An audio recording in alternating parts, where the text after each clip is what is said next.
all know, last winter in Sochi, Russia, Meryl and Charlie were the first Americans to ever win the gold medal in ice dancing. You've been doing this for 17 years, lived nearby. What was the aha moment where you sort of knew there was something there? I don't think there really was a single aha moment. I think, what's interesting about being an elite athlete is that there's always room to grow and there's always someone ahead of you, and I think that that was sort of the mindset that really helped us succeed. Is we never sat back and thought, this is exactly where we wanted to be, this is great, we're good. We always thought, look at that person, look how wonderful they are, look what these people do. And so I think we were really always looking ahead. Did somebody actually match you up? Yeah, when we were 8 and 9, my coach thought that Meryl would be a good match for me physically, and obviously we'd only been skating a short amount of time then, but he thought, hey, let's see if these two kids can skate together, and we did. We went really well together. Both of us were very athletic, when we were younger, and we liked going fast, which is important, and and we had great work ethics for 8 and 9-year-olds, if you can even tell that so much. But yeah, so it was a great fit right off the bat, and we really fell in love with ice dance right away. Detroit Tigers, your team? Yeah, absolutely. It's been interesting to see what they do in the off season. In the past couple of years, it's our owner, Mr. Illich, is really devoted himself to bringing a championship, and he's had a lot of success with the Red Wings, and I think he definitely feels like it's time to bring a World Series to Detroit. You guys were dancing with the stars. Mm-hmm. You won. Congratulations. Thank you. But you were competing against each other. Was that tough? It really wasn't at all. I think that we felt as though Dancing with the Stars was an opportunity for us to embrace something new and have fun.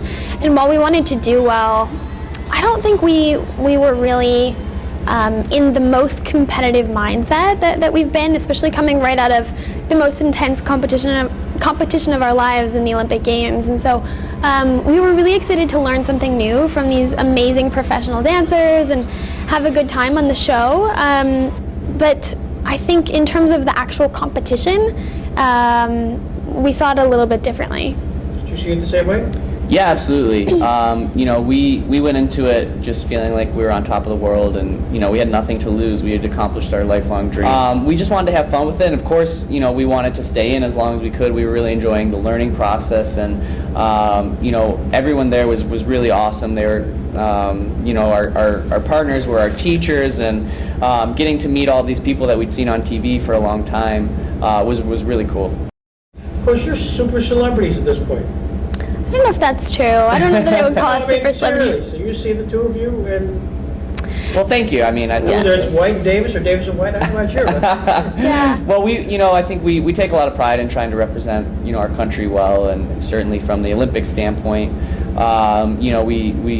we've taken it upon ourselves and take it very seriously to be, good role models, whether we're at the Olympics or whether we're on Dancing with the Stars, and so, any opportunity you have to be famous, you try to make something of it. You don't want to just be famous for the sake of being famous, and I think we're grateful to have had sets of parents who really set us on a great path early, and I'm really proud of who we've become and how we're able to represent ourselves, in skating, in the media, and everything, and it's important to me.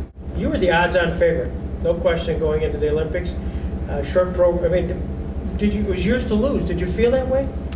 Yeah, we did actually. We were saying earlier we hadn't lost a competition in 2 years, and we'd really only been second twice through the 4-year cycle from 2010 until 2014, and we felt as though we had done everything we could. We felt as though we had put everything we had into that competition and into that journey, and we were confident that it was a really, really great opportunity for us to be on top, and we're really grateful we had that opportunity.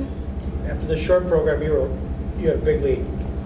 Yeah, technically it was a decent sized lead, but at the Olympics, that's really the last thing you're thinking about. You don't want to you don't want to start thinking about like how much of a mistake you can make and still win. You know, you just want to give your everything you've got, and that mental training, that's something you learn through each and every single competition leading up to the Olympics. You know, just being mentally prepared to go in there and just make the most of every opportunity, every second you're on the ice, and we're able to do that.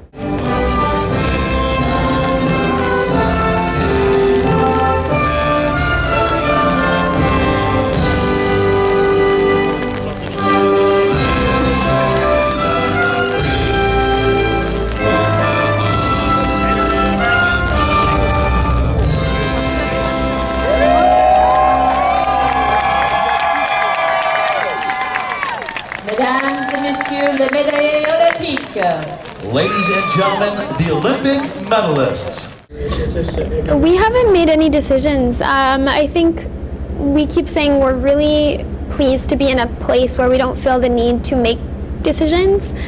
We've always been very, I don't want to say tunnel vision, but we've always really had a very clear goal in mind of where we wanted to take our skating, and to be in a place where we're open to opportunities, we're open to saying yes to things outside of training and competition as our sole options is really nice. And I don't think we're in a hurry to necessarily push ourselves to make any sort of a decision.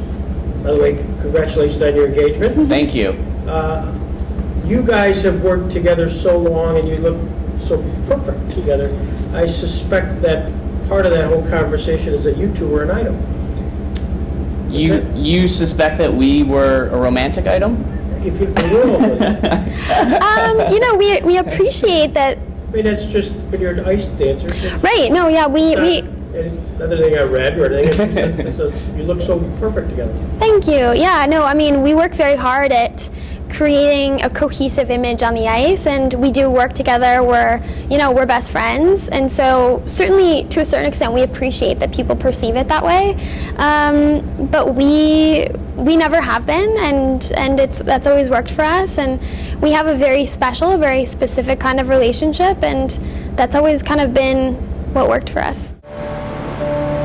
We'll swallow my pride. You're the one that I love, and I'm saying goodbye.